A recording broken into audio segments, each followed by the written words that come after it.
Welcome to Meaningful Mornings. A couple of weekends ago, Sumanji and I facilitated a retreat with the theme of fear. Face everything and rise. Don't face everything and run. Face everything and rise. The way that I shared thoughts on fear, this was done almost like a news report would focus on a subject. I ignored the who, when, and where and zoomed into the what is fear, why is fear, how do we come out of fear. Within all of this sharing, I shared with the seekers, and you already know this, every being who's not enlightened has three fundamental fears: fear of death, fear of the unknown, and fear of sorrow. Until you are enlightened, until you are free, these fears will always be with you. This is not optional. This is built into who we are. One of the reflection subjects which the seekers had to discuss was to try to come up with the fourth fundamental fear. Even though there isn't, but to force a fourth fear. These seekers, they reflected and discussed in a great way. I'm going to read to you some of the insights they came up with. Our reflections as a group were: the fourth fear is fear of losing one's individuality, losing self-worth, and hence purpose in life. Why we feel this, we are not feeling oneness, or we feel the separation, Dvaita, and feel that Maya is real. In staying consistent with, concentrate, collaborate, contemplate, the C we thought appropriate to overcome the fourth fear is creator. As in, accept that we are the creation and there is a creator to help us realize we are part of the whole and not the individual. These are very philosophical and practical reflections. The more you feel that you're an individual, the more you're going to feel fear. If you feel you're becoming more courageous, it is because you are feeling like you are less of an individual.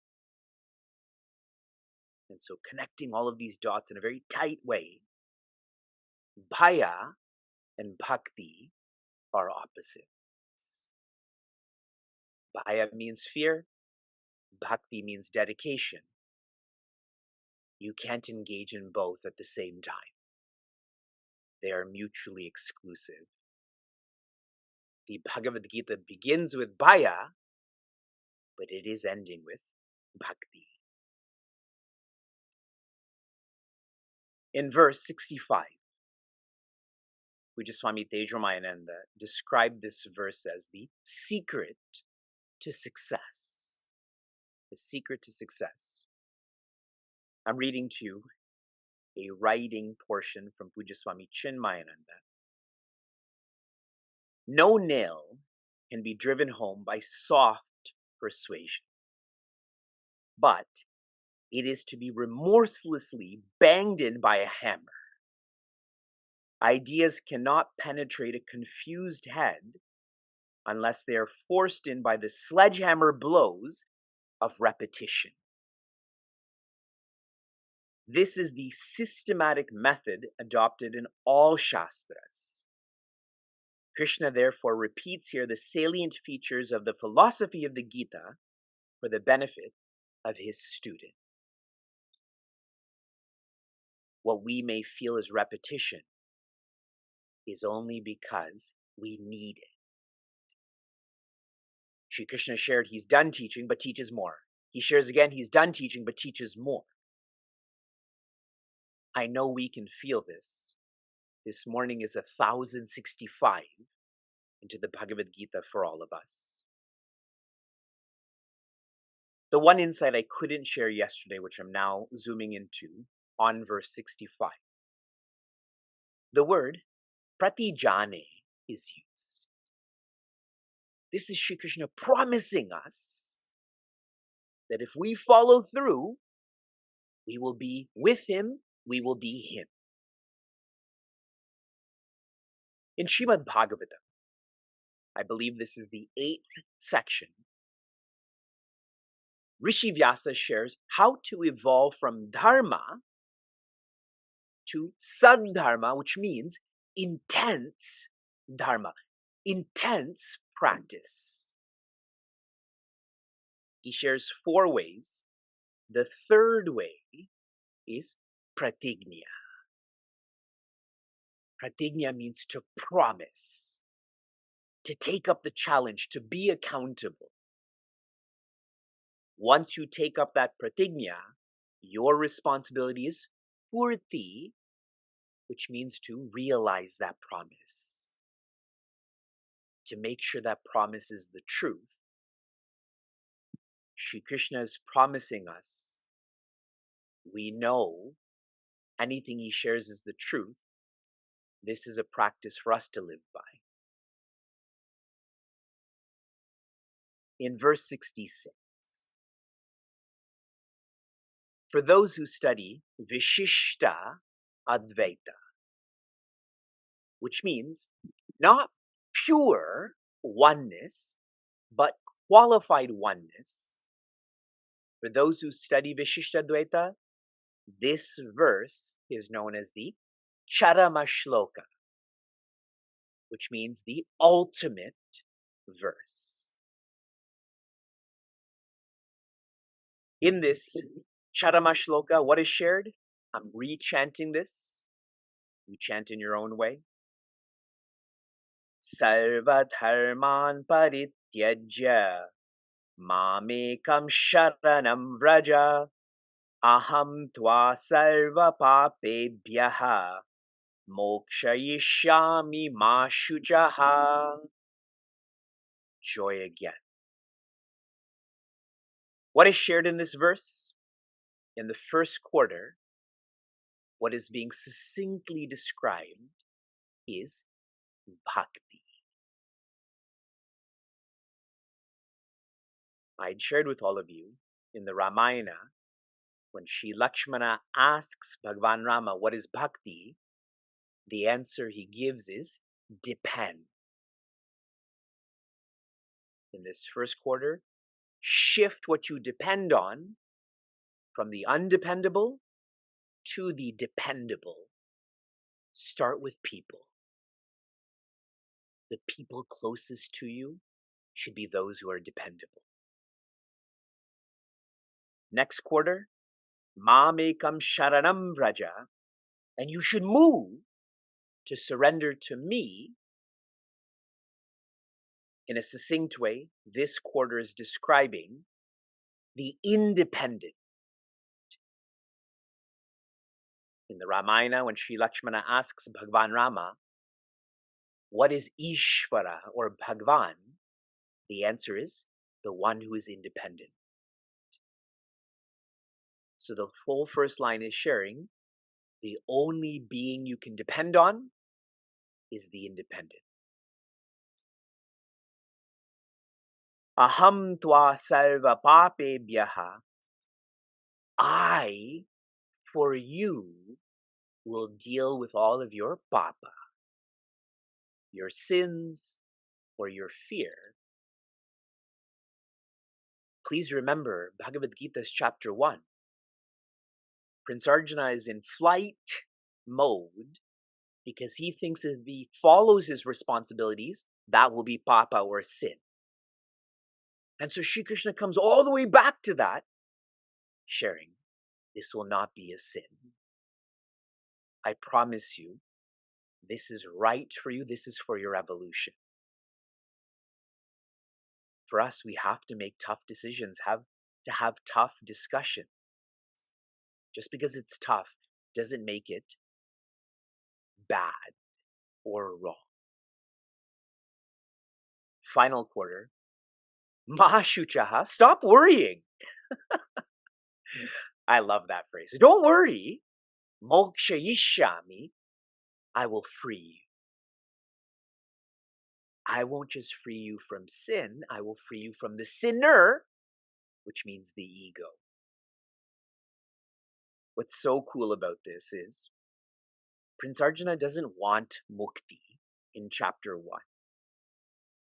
In chapter 1, he just wants bhukti. Bhukti means he wants some more pleasure, possession, position.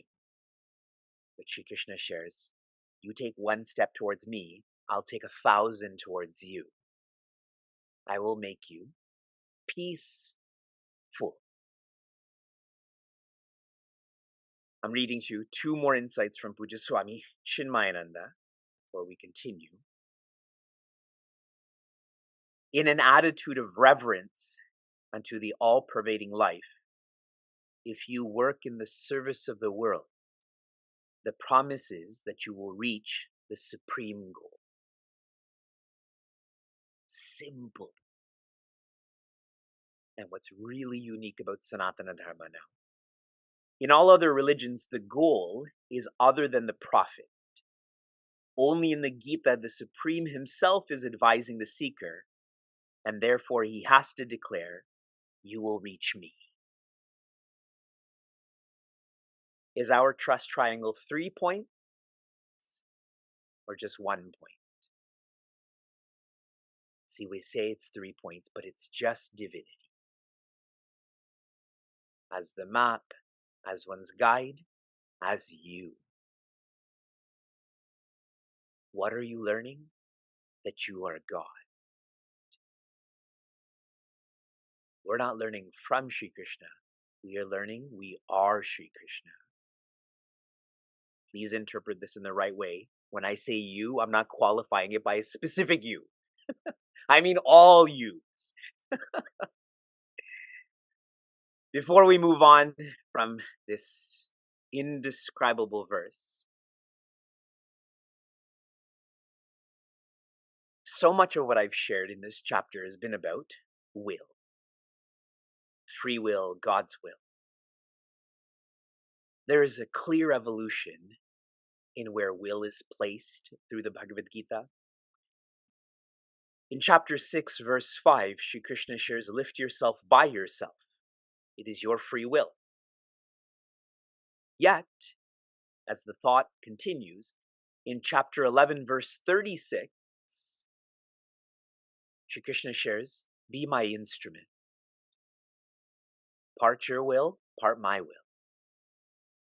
Now fast forward to chapter 18, verse 66.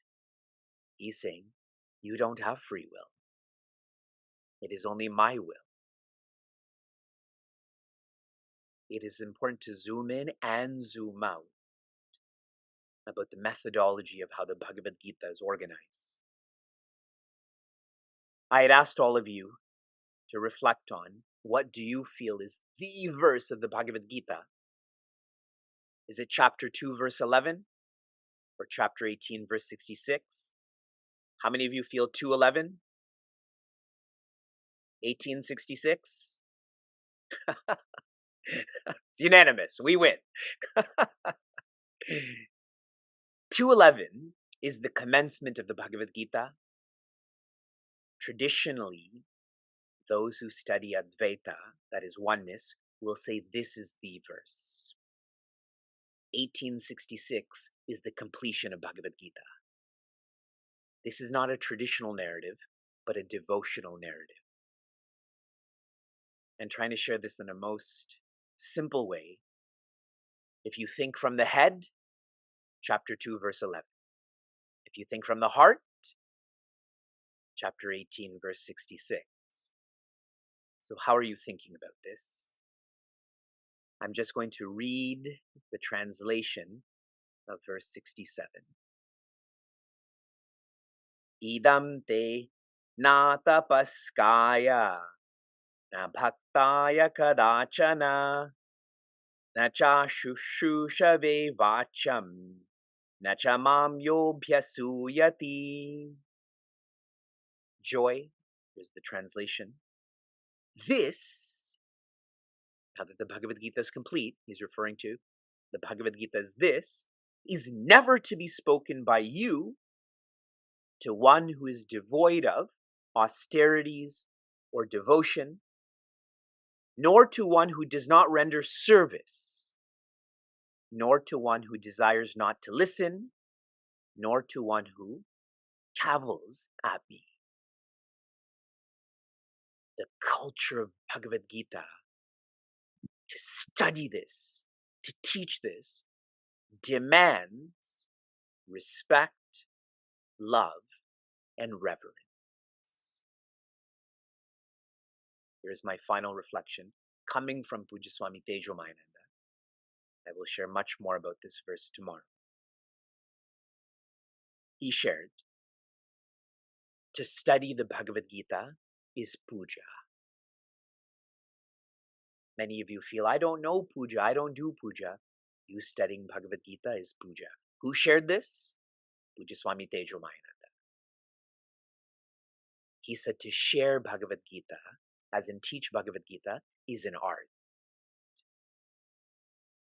My wife Sheila, she's an artist. She can cook, she can dance, etc. I'm the opposite. I'm not an artist. I'm an athlete in the sense I like to run, I like to jump. But my master has told me to be able to teach Bhagavad Gita, this is an art. And so if I internalize his words, then to an extent, I'd like to feel that I'm an artist too. These final cultural narrations about the Bhagavad Gita are most loving. From inspiration to application, your application was to figure out what is the single most important critical verse of the Bhagavad Gita. You have come to 1866. For your reference, that is the second critical verse of this chapter. 45, 66. Your application for this morning is, what is holding you back from living the Bhagavad Gita? You're going to say ego, but I'm not going to accept that as an answer. Other than the ego, what is holding you back? Shanti, Shanti, Shanti, be joy.